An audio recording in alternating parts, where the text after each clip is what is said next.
Bonjour, je vous propose cette vidéo en lien avec l'actualité.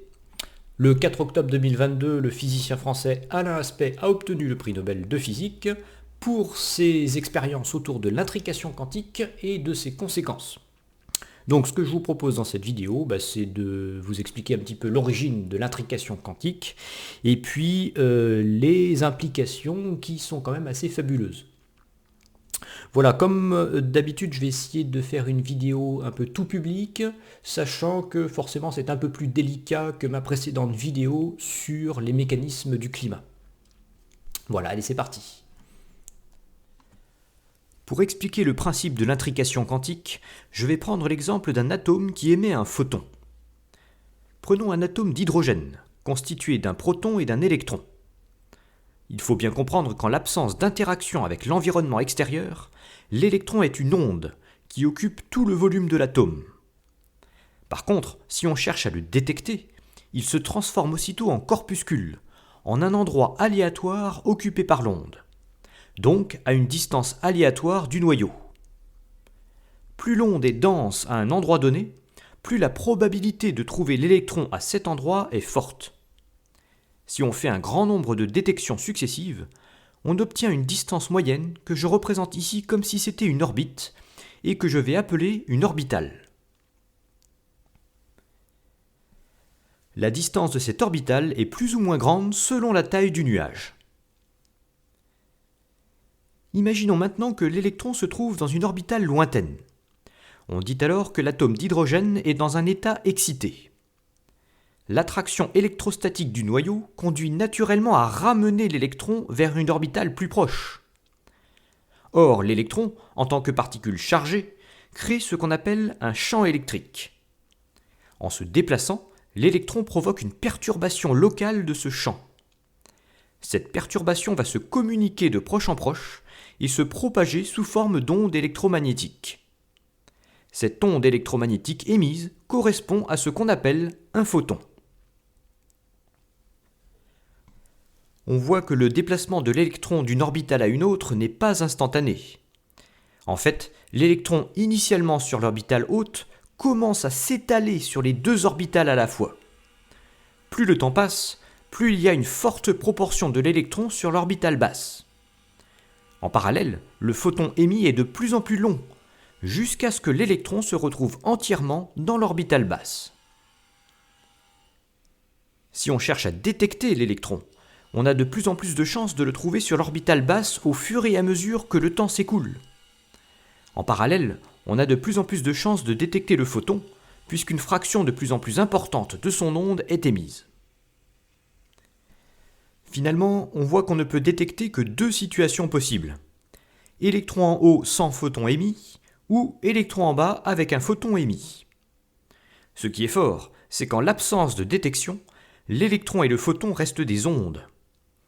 Sous cette forme, l'électron se trouve à la fois en haut et en bas, et le photon est à la fois émis et non émis. C'est l'opération de détection elle-même qui force le choix entre l'un ou l'autre des deux états. De façon plus générale, l'onde se transforme en corpuscule lors de toute interaction complexe avec l'environnement, ce qui est notamment le cas dans un détecteur. Récapitulons. Supposons qu'on détecte le photon à un instant t. Avant cet instant, les particules étaient sous forme d'ondes. Au moment de la détection du photon, l'électron est projeté dans l'orbitale basse.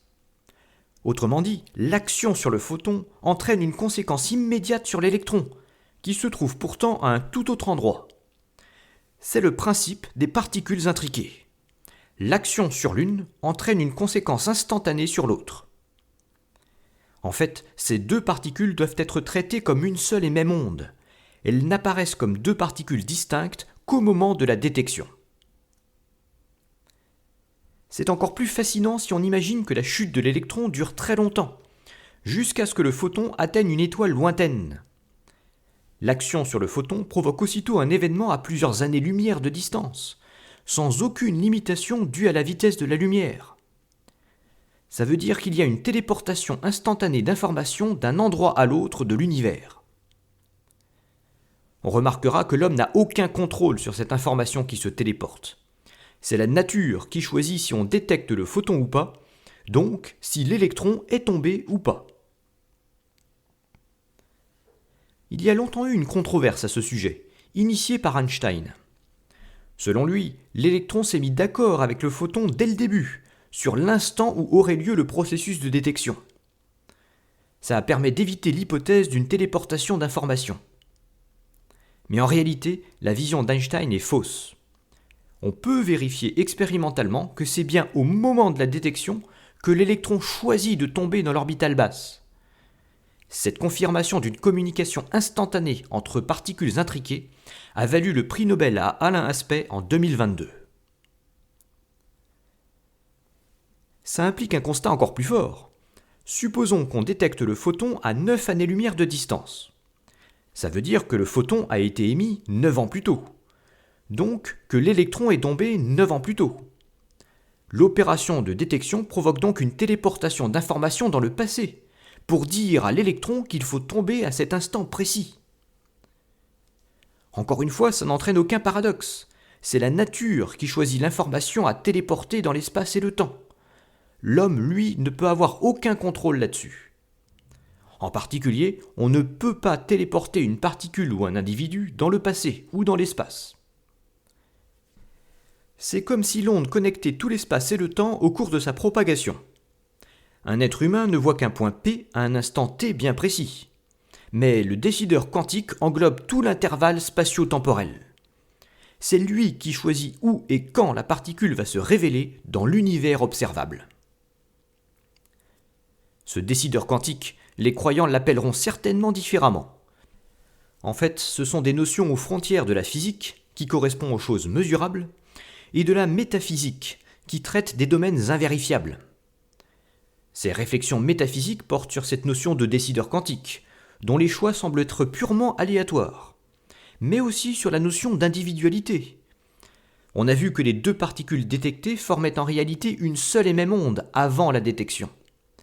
La division du monde observable masque donc une certaine forme d'unité dans l'univers ondulatoire. Voilà, j'espère que ça vous a plu. Si c'est le cas, je vous invite à liker la vidéo, à la partager et puis à vous abonner à la chaîne. Ça vous permettra au passage d'être informé des prochaines vidéos qui paraîtront. À bientôt.